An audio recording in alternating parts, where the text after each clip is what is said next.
Hello friends, welcome to स्टडीकर। मैं हूं आपका दोस्त प्रभाकर। आज के इस महत्वपूर्ण लेक्चर में हम आपके साथ डिस्कस करने वाले हैं 28 दिसंबर 2023 के मोस्ट इंपॉर्टेंट करेंट अफेयर्स के क्वेश्चन। तो आप इस पूरे लेक्चर को बहुत ही ध्यान से लास्ट तक जोड़ देखिएगा। आज का पहला और इम्पोर्टेंट क्वेश्चन है, मुख्य सचिवों का तीसरा सम्मेलन कहाँ आयोजित किया जा रहा है? आंसर हो जाएगा नई दिल्ली में। तो नई दिल्ली में मुख्य सचिवों का तीसरा सम्मेलन आयोजित किया जा रहा है, यानी इस सम्मेलन में सभी राज्यों के जो मुख्य सचिव हैं वो शामिल होंगे और केंद्र शासित प्रदेशों के जो मुख्य सचिव होंगे वो भी इसमें शामिल होंगे। तो इन सभी का सम्मेलन नई दिल्ली में आयोजित किया जा रहा है। सम्मेलन का आयोजन कब से कब तक किया जाएगा? तो 27 से 29 दिसंबर 2023 तक। दोस्तों, प्रधानमंत्री नरेंद्र मोदी जी मुख्य सचिवों के तीसरे राष्ट्रीय सम्मेलन के अध्यक्ष रहे हैं, यानी कि ये जो सम्मेलन आयोजित किया गया है इसके अध्यक्ष कौन रहे हैं? पीएम नरेंद्र मोदी जी। ये तीसरा सम्मेलन है। तो पहला सम्मेलन कब आयोजित किया गया था? जून 2022 में। कहाँ आयोजित किया गया था? हिमाचल प्रदेश के धर्मशाला में। और दूसरा सम्मेलन जनवरी 2023 में दिल्ली में आयोजित किया गया था। दोस्तों, ये जो मुख्य सचिवों का तीसरा सम्मेलन आयोजित किया जा रहा है इसका मुख्य विषय क्या है? तो इसका मुख्य विषय है ईज ऑफ लिविंग। और इस सम्मेलन में कल्याणकारी योजनाओं तक कैसे आसान पहुंच बनाई जाए, इस पर जोर दिया जाएगा। राष्ट्रीय सम्मेलन डिस्कस करते हैं 2023 के जो अभी हाल ही में आयोजित किए गए हैं। तो तीसरा आतंकवाद विरोधी सम्मेलन कहाँ आयोजित किया गया है? नई दिल्ली में। इंडिया स्मार्ट सिटी कॉन्क्लेव 2023 का आयोजन कहाँ हुआ है? इंदौर, मध्य प्रदेश में। भारत ऊर्जा संक्रमण शिखर सम्मेलन 2023 का आयोजन नई दिल्ली में किया गया है। पश्चिमी क्षेत्रीय परिषद की 26वीं बैठक गांधीनगर में आयोजित की गई है। 26वीं नेशनल ई गवर्नेंस कॉन्फ्रेंस का आयोजन इंदौर, मध्य प्रदेश में किया गया है। ग्लोबल फूड रेगुलेटर्स समिट 2023 का आयोजन नई दिल्ली में किया गया है। 17वीं भारतीय सहकारी कांग्रेस का आयोजन नई दिल्ली में किया गया है। 5वां हेलीकॉप्टर एवं लघु विमान शिखर सम्मेलन, जिसे हेली समिट बोलते हैं, इसका आयोजन खजुराहो, मध्य प्रदेश में किया गया है। सेमिकॉन इंडिया 2023 का आयोजन गांधीनगर, गुजरात में किया गया है। आप इस पूरे लेक्चर को बहुत ही ध्यान से लास्ट तक देखिएगा। लास्ट में आपसे क्वेश्चन पूछा जाएगा जिसका आंसर कमेंट बॉक्स में देना है। अगर आप चैनल पर पहली बार आए हैं तो सब्सक्राइब कर लें, बेल आइकन भी दबा लें, जिससे आपको समय पर सबसे पहले नोटिफिकेशन मिल सकेगा। टेलीग्राम चैनल को आप ज्वाइन कर लीजिएगा।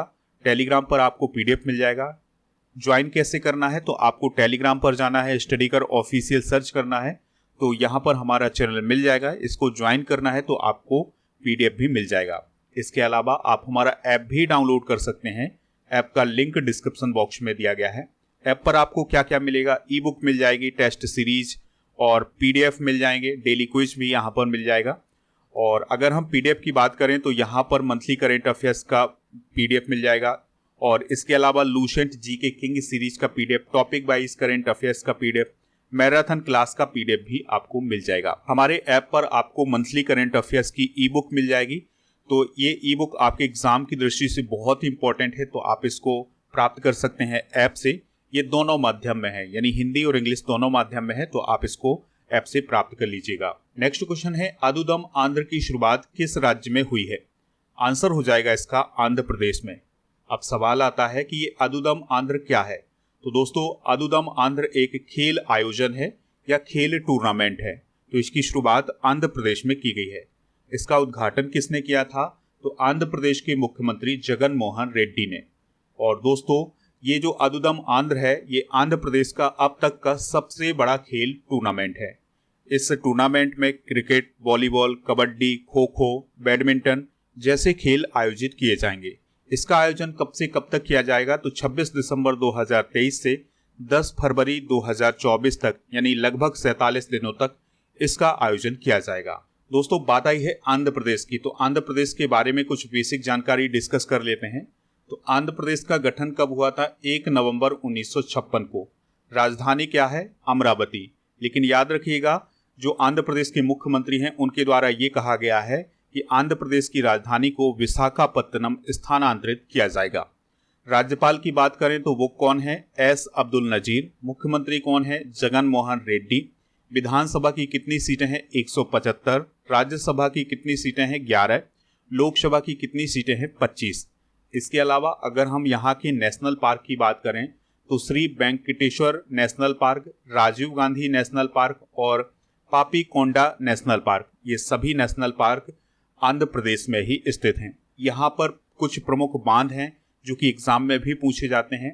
तो नागार्जुन सागर बांध ये कृष्णा नदी पर है, श्रीशैलम बांध कृष्णा नदी पर है, धोलेश्वरम बैराज ये गोदावरी नदी पर है और पोलावरम बांध ये गोदावरी नदी पर है। तो ये कुछ प्रमुख बांध हैं और उनसे रिलेटेड नदियां हैं, तो इनको आप नोट कर लीजिएगा।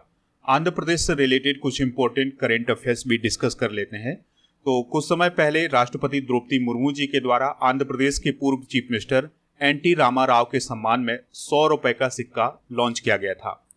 मलेरिया और डेंगू से निपटने के लिए आंध्र प्रदेश में गंबूसिया मछली का इस्तेमाल करने का फैसला किया गया था। दोस्तों, ये जो गंबूसिया मछली है ये मलेरिया और डेंगू फैलाने वाले मच्छरों के लार्वा को खा जाती है, इसलिए इसका इस्तेमाल मलेरिया और डेंगू से निपटने के लिए किया जाता है। प्रधानमंत्री नरेंद्र मोदी जी ने आंध्र प्रदेश के पुट्टपर्थी में साई हीरा ग्लोबल कन्वेंशन सेंटर का कुछ समय पहले उद्घाटन किया था। दोस्तों, याद रखिएगा, श्रीकाकुलम जिले में मुलापेटा ग्रीनफील्ड पोर्ट का निर्माण किया जा रहा है और एडीआर की रिपोर्ट के अनुसार आंध्र प्रदेश के जो चीफ मिनिस्टर हैं जगन मोहन रेड्डी जी, वो भारत के सबसे अमीर मुख्यमंत्री हैं। नेक्स्ट क्वेश्चन है, ली सुन क्यून का निधन हो गया है, वह किस देश के प्रसिद्ध एक्टर थे? आंसर हो जाएगा साउथ कोरिया। तो साउथ कोरिया के प्रसिद्ध एक्टर ली सुन क्यून का निधन हो गया है। अब वो किस लिए प्रसिद्ध थे? तो दोस्तों, उन्होंने ऑस्कर अवार्ड जीतने वाली मूवी पैरासाइट में लीड एक्टर का रोल प्ले किया था। तो इसी पैरासाइट मूवी के लिए उन्हें जाना जाता था और इसी से उन्हें बहुत प्रसिद्धि भी मिली थी। पैरासाइट मूवी की बात करें तो इसे 2020 में ऑस्कर अवार्ड दिया गया था और ऑस्कर अवार्ड 2020 में पैरासाइट को बेस्ट फीचर फिल्म का अवार्ड दिया गया था। और इसके अलावा ली सुन क्यून को पैरासाइट के लिए स्क्रीन एक्टर्स गिल्ड अवार्ड से भी नवाजा गया था। बात आई है यहाँ पर ऑस्कर अवार्ड की, तो ऑस्कर अवार्ड को एक बार रिवाइज कर लेते हैं। तो इस साल यानी 2023 में जो ऑस्कर अवार्ड दिए गए थे, यह इसका 95वां संस्करण था। सर्वश्रेष्ठ फिल्म का अवार्ड दिया गया था everything everywhere all at once को। सर्वश्रेष्ठ अभिनेत्री का अवार्ड दिया गया था मिशेल योह को। सर्वश्रेष्ठ अभिनेता का अवार्ड दिया गया था ब्रेंडन फ्रेजर को। बेस्ट निर्देशक का अवार्ड दिया गया था डेनियल क्वान और डेनियल सिनर्ट को। दोस्तों, बेस्ट ओरिजिनल सॉन्ग का अवार्ड दिया गया था नाटू नाटू को, जो कि RRR मूवी का सॉन्ग था। ये बहुत ही इंपॉर्टेंट पॉइंट है। और बेस्ट डॉक्यूमेंट्री शॉर्ट सब्जेक्ट का अवार्ड दिया गया था द एलिफेंट विस्पर्स को। ये भी भारत की शॉर्ट फिल्म थी, तो इसे बेस्ट डॉक्यूमेंट्री शॉर्ट सब्जेक्ट का अवार्ड दिया गया था। अगर आपसे क्वेश्चन पूछा जाए कि ऑस्कर अवार्ड पहली बार कब वितरित किए गए थे, तो 1929 में वितरित किए गए थे। बात करते हैं हाल ही में हुए प्रमुख निधन की। तो हॉलीवुड एक्टर आंद्रे ब्रूघेर का अभी हाल ही में निधन हो गया है। टीवी एक्टर दिनेश फडणवीस का भी निधन हुआ है। एक्टर जूनियर महमूद का निधन हुआ है। अभिनेत्री आर सुब्बा लक्ष्मी जी का भी निधन हुआ है। नोबेल शांति पुरस्कार विजेता हेनरी किसिंजर का निधन हुआ है। धनलक्ष्मी बैंक के निदेशक CK गोपीनाथन का भी अभी हाल ही में निधन हुआ है। सुप्रीम कोर्ट की पहली महिला जज फातिमा बीबी का निधन हुआ है।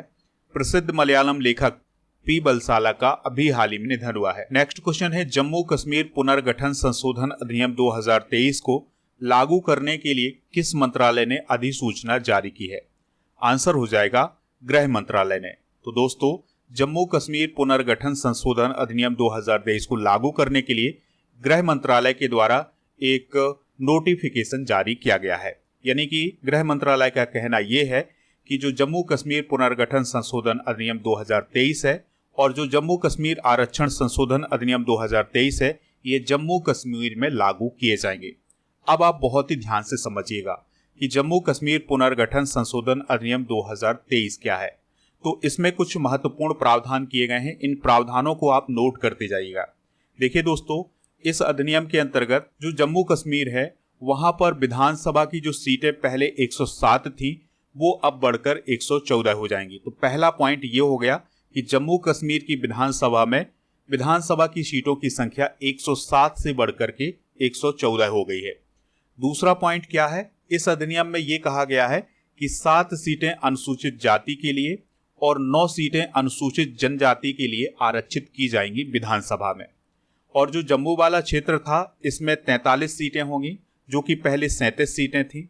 और जो कश्मीर वाला इलाका होगा यहाँ पर 47 सीटें होंगी, जो कि पहले 46 सीटें हुआ करती थी। तो ये महत्वपूर्ण बदलाव किए गए हैं। और इसके अलावा जो पाकिस्तान के कब्जे वाला कश्मीर है वहां पर 24 विधानसभा की सीटें होंगी। दोस्तों, इस अधिनियम में यह भी कहा गया है कि जो राज्य की विधानसभा होगी उसमें राज्य के विस्थापित, जैसे अगर हम बात करें कश्मीरी पंडितों की, तो उनके लिए 2 सीटें आरक्षित की जाएंगी और उन 2 सीटों में से एक महिला के लिए सीट होगी। इसके अलावा पाक अधिकृत कश्मीर यानी पीओके के जो विस्थापित हैं उनके लिए एक सीट आरक्षित की जाएगी। और दोस्तों, इन व्यक्तियों का जो नामांकन है वो उपराज्यपाल के द्वारा किया जाएगा। तो ये कुछ प्रमुख प्रावधान है। इसके अलावा जो आरक्षण अधिनियम है उसके प्रावधान भी समझ लेते हैं।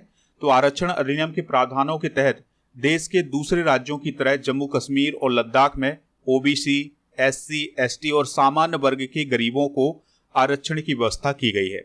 इसके अलावा पहाड़ी समुदाय से जुड़ी कई जातियों को एसटी का भी दर्जा दिया गया है। तो ये है आरक्षण अधिनियम। बात करें अगर हम जम्मू कश्मीर की, तो यह एक केंद्र शासित प्रदेश है और यह केंद्र शासित प्रदेश बना था 31 अक्टूबर 2019 को। कैपिटल क्या है इसकी? श्रीनगर और जम्मू। उपराज्यपाल कौन है? मनोज सिन्हा। दोस्तों, जम्मू कश्मीर में एक इलाका है रियासी, तो यहाँ पर लिथियम के भंडार पाए गए हैं। तो अगर आपसे क्वेश्चन पूछा जाए कि भारत में लिथियम के भंडार कहाँ पाए गए हैं, तो जम्मू कश्मीर के रियासी जिले में या रियासी इलाके में पाए गए हैं। नेक्स्ट क्वेश्चन है, किस अंतरिक्ष एजेंसी के द्वारा 1 जनवरी 2024 को पोलारीमेट्री मिशन एक्सपोसैट लॉन्च किया जाएगा? आंसर हो जाएगा इसका इसरो। तो देखिए दोस्तों, इसरो के द्वारा 1 जनवरी 2024 को एक सैटेलाइट लॉन्च किया जाएगा। उस सैटेलाइट का क्या नाम होगा? एक्सपोसैट। अगर हम ऑप्शन की बात करें तो नासा अमेरिका की अंतरिक्ष एजेंसी है, जाक्सा जापान की अंतरिक्ष एजेंसी है और CNSA ये चाइना की अंतरिक्ष एजेंसी है। तो दोस्तों, इसरो के द्वारा 1 जनवरी 2024 को सतीश धवन अंतरिक्ष केंद्र जो कि श्रीहरिकोटा में है, तो वहां से देश का पहला पोलारीमेट्री मिशन एक्सपोसैट लॉन्च किया जाएगा। किस रॉकेट से इसको लॉन्च किया जाएगा?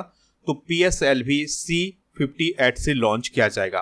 दोस्तों, एक्सपोसैट भारत का पहला और दुनिया का पहला पोलारीमेट्री मिशन है। इसका लक्ष्य क्या है? तो इसका लक्ष्य ब्रह्मांड के 50 सबसे चमकीले स्रोतों की स्टडी करना, यानी कि हमारे ब्रह्मांड में जो 50 सबसे चमकीले स्रोत हैं उनकी स्टडी करेगा कौन? एक्सपोसैट। और यह जो मिशन होगा लगभग 5 साल का मिशन होगा। बात आई है इसरो की, तो इससे जुड़ी हुई कुछ बेसिक जानकारी डिस्कस कर लेते हैं। जैसे अगर आपसे पूछा जाए इसरो की स्थापना कब हुई थी, तो 15 अगस्त 1969 को। मुख्यालय कहाँ है? बेंगलोर में। वर्तमान में अध्यक्ष कौन है? एस सोमनाथ। तो जो एस सोमनाथ हैं ये इसरो के 10वें अध्यक्ष हैं। नेक्स्ट क्वेश्चन है, भारत और किस देश ने भविष्य के लिए बिजली आपूर्ति हेतु कुडानकुलम संयंत्र समझौते पर सिग्नेचर किए हैं? आंसर हो जाएगा रसिया। तो भारत और रसिया के बीच अभी हाल ही में कुडानकुलम संयंत्र समझौते पर हस्ताक्षर किए गए हैं। तो हमारे देश के विदेश मंत्री हैं एस जयशंकर जी, तो वो 5 दिन की रसिया की यात्रा पर हैं। उनकी जो यात्रा होगी ये 25 से 29 दिसंबर 2023 तक होगी। तो इसी यात्रा के दौरान भारत और रसिया के बीच में तमिलनाडु में स्थित कुडानकुलम परमाणु संयंत्र के लिए एक समझौता हुआ है। देखिए इस समझौते में क्या कहा गया है, थोड़ा सा आप समझिएगा। देखिए कुडानकुलम संयंत्र जो है ये पहले से स्थापित है तमिलनाडु में, लेकिन आने वाले समय में यानी भविष्य में जो इस कुडानकुलम संयंत्र की जो यूनिट बनाई जाएंगी बिजली के उत्पादन करने के लिए, तो उसमें रसिया सहयोग करेगा। इसके लिए ये समझौता किया गया है। भारत के न्यूक्लियर पावर प्लांट को भी डिस्कस कर लेते हैं। तो अगर आपसे क्वेश्चन पूछा जाए कैगा परमाणु संयंत्र कहां पर है? कर्नाटका में। काकरापार कहां पर है? सूरत में। कुडानकुलम कहां है? तमिलनाडु में। कलपक्कम कहां है? तमिलनाडु में। इसके अलावा नारोरा पावर प्लांट कहां है? उत्तर प्रदेश में। रावत भाटा परमाणु ऊर्जा संयंत्र कहां है? कोटा राजस्थान में। और तारापुर परमाणु ऊर्जा संयंत्र कहां पर है? महाराष्ट्र में। नेक्स्ट क्वेश्चन है, नम्मा कार्गो ट्रक सेवा किस राज्य में शुरू की गई है? तो यह ट्रक सेवा कर्नाटक राज्य में शुरू की गई है। दोस्तों, जिस प्रकार से राज्य सरकार के द्वारा सरकारी बसें चलाई जाती हैं, उसी प्रकार से कर्नाटक में सरकारी ट्रक चलाई जाएंगे और इस सेवा को कहा गया है नम्मा कार्गो ट्रक सेवा। और इस सेवा की शुरुआत किसके द्वारा की गई है? तो कर्नाटक राज्य सड़क परिवहन निगम के द्वारा। दोस्तों इस ट्रक सेवा का उपयोग माल ढुलाई व्यवसाय में किया जाएगा। शुरुआत किसने की है? कर्नाटक के परिवहन मंत्री हैं रामलिंगा रेड्डी, तो उनके द्वारा इसकी शुरुआत की गई है और ये लक्ष्य रखा गया है 2024 तक कि इस सेवा में 500 ट्रक लगाए जाएंगे। अभी केवल 20 ट्रक को शामिल किया गया है, लेकिन 2024 में इसका लक्ष्य 500 ट्रक का होगा। बात आई है कर्नाटका की, तो इसकी कैपिटल क्या है? बेंगलुरु। राज्यपाल हैं थावर चंद गहलोत, मुख्यमंत्री हैं सिद्धारमैया। विधान परिषद की यहाँ पर 75 सीटें हैं, विधानसभा की 224 सीटें हैं और राज्यसभा की 12 सीटें हैं। और कर्नाटक की लोकेशन आप ये देख सकते हैं। दोस्तों कर्नाटक से आपको कुछ याद आ रहा होगा, इस साल यूनेस्को विश्व धरोहर स्थल में कर्नाटक के मंदिर शामिल किए गए हैं। उन मंदिरों का नाम है होयसला के मंदिर, तो ये पॉइंट भी आप याद रखिएगा। नेक्स्ट क्वेश्चन है, किस देश में पहली बार हिंदू महिला डॉक्टर सबीरा प्रकाश ने आम चुनाव के लिए नामांकन दाखिल किया है? आंसर हो जाएगा पाकिस्तान। तो देखिए दोस्तों, पाकिस्तान में 2024 में इलेक्शन होने वाले हैं, तो उसके लिए नॉमिनेशन फाइल किए जा रहे हैं। तो उसमें डॉक्टर सबीरा प्रकाश ने भी नॉमिनेशन फाइल किया है। इस प्रकार से जो डॉक्टर सबीरा प्रकाश हैं वो पाकिस्तान की पहली हिंदू महिला बन गई हैं जिन्होंने आम चुनाव के लिए नामांकन फाइल किया है। तो पाकिस्तान में खैबर पख्तूनवा जो राज्य है उसका जो बुनेर जिला है वहां से उन्होंने नामांकन दाखिल किया है। वह किस पार्टी से लड़ेंगी? तो पाकिस्तान पीपुल्स पार्टी से। चलिए दोस्तों 2023 की प्रथम महिलाएं डिस्कस कर लेते हैं। तो अगर आपसे क्वेश्चन पूछा जाए सियाचिन में तैनात होने वाली पहली महिला मेडिकल ऑफिसर कौन है? तो उनका नाम है कैप्टन गीतिका कोल। ICFRE की पहली महिला महानिरीक्षक कौन है? कंचन देवी। देश की पहली महिला ADC कौन बनी है अभी हाल ही में? मनीषा पाढ़ी।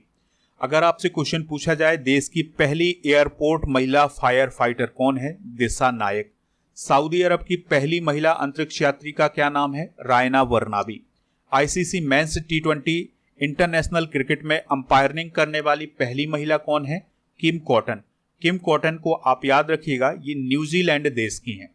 इंडियन एयरफोर्स की फ्रंट लाइन कॉम्बैट यूनिट की कमान संभालने वाली पहली महिला कौन है? सालिजा धामी। नेक्स्ट क्वेश्चन है, केंद्रीय कैबिनेट ने किस राज्य में दीघा सोनपुर को जोड़ने वाले पुल को मंजूरी दी है? आंसर हो जाएगा बिहार। तो अभी हाल ही में केंद्र सरकार के द्वारा बिहार में दीघा सोनपुर को जोड़ने वाले पुल को मंजूरी दी गई है। यह पुल किस नदी पर बनाया जाएगा? गंगा नदी पर। लंबाई कितनी होगी इसकी? तो 4556 मीटर यानी 4.56 किलोमीटर लंबा यह पुल होगा। दोस्तों यह पुल 6 लेन वाला पुल होगा। लागत कितनी होगी? 3064.45 करोड़ रुपए की। इस परियोजना का उद्देश्य क्या है? तो इस परियोजना का उद्देश्य है बिहार का जो उत्तरी क्षेत्र है और दक्षिणी क्षेत्र है इसके बीच की कनेक्टिविटी को बढ़ाना, क्योंकि इसके बीच में गंगा नदी आती है और गंगा नदी के कारण आवागमन प्रभावित होता है। तो अगर यह पुल बन जाएगा तो उत्तरी बिहार और दक्षिणी बिहार के बीच कनेक्टिविटी बढ़ जाएगी। यहाँ पर बात आ रही है सोनपुर की, तो सोनपुर से आपको कुछ याद आ रहा होगा, एशिया का सबसे बड़ा पशु मेला कहाँ लगता है? सोनपुर में। ठीक है, ये पॉइंट आप याद रखिएगा। अंतिम क्वेश्चन है आज का, संतोष झा किस देश में भारत के राजदूत बने हैं यानी एम्बेसडर बने हैं? आंसर हो जाएगा श्रीलंका। तो श्रीलंका में भारत के राजदूत कौन बने हैं? संतोष झा बने हैं। उन्होंने किसका स्थान लिया है? गोपाल बागले का स्थान लिया है और गोपाल बागले को ऑस्ट्रेलिया में भारत का हाई कमिश्नर नियुक्त किया गया है। दोस्तों संतोष झा की बात करें तो वह यूरोपीय यूनियन, बेल्जियम और लक्समबर्ग में भी भारत के राजदूत के रूप में काम कर चुके हैं। दोस्तों बात आई है श्रीलंका की, तो श्रीलंका की बेसिक जानकारी डिस्कस कर लेते हैं। श्रीलंका की राजधानी क्या है? कोलंबो और श्री जयवर्धनेपुरा। राष्ट्रपति कौन है? रानिल विक्रमसिंघे। प्राइम मिनिस्टर कौन है? दिनेश गुणवर्धने। करेंसी क्या है यहाँ की? श्रीलंकाई रुपया। अगर आपसे क्वेश्चन पूछा जाए कि भारत और श्रीलंका को कौन सी खाड़ी अलग करती है, तो उसका नाम है मन्नार की खाड़ी।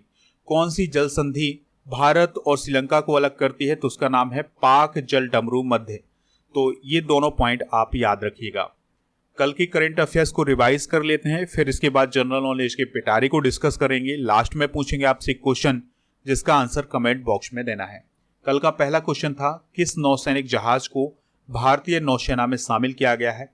INS Imphal. QS sustainability ranking 2024 में दिल्ली विश्वविद्यालय का कौन सा स्थान है? 220वां। मध्य प्रदेश में किस दिन को तबला दिवस घोषित किया गया है? 25 दिसंबर को। नए टेली कम्युनिकेशन बिल 2023 को किसके द्वारा मंजूरी दी गई है? राष्ट्रपति के द्वारा। किस विश्वविद्यालय में 1040 स्वतंत्रता सेनानियों के नाम वाली एक श्रद्धांजलि दीवार बनाई जाएगी? JNU दिल्ली में। किस राज्य में गिग श्रमिकों को 5 लाख रुपए का दुर्घटना बीमा प्रदान किया जाएगा? तेलंगाना। पोंग बांध वन्यजीव अभ्यारण्य किस राज्य में स्थित है, जिसे हाल ही में पर्यावरण संवेदनशील क्षेत्र घोषित किया गया है? हिमाचल प्रदेश। उत्तर प्रदेश में पहली अंतर जिला हेलीकॉप्टर सेवा का शुभारंभ किसने किया है? योगी आदित्यनाथ ने। BSE लिमिटेड के अध्यक्ष कौन बने हैं? प्रमोद अग्रवाल। मेडटेक मित्र पहल की शुरुआत किसने की है? डॉक्टर मनसुख मांडविया ने। दोस्तों, आज के जनरल नॉलेज के पिटारे में हम डिस्कस करेंगे प्रमुख ऑपरेशन।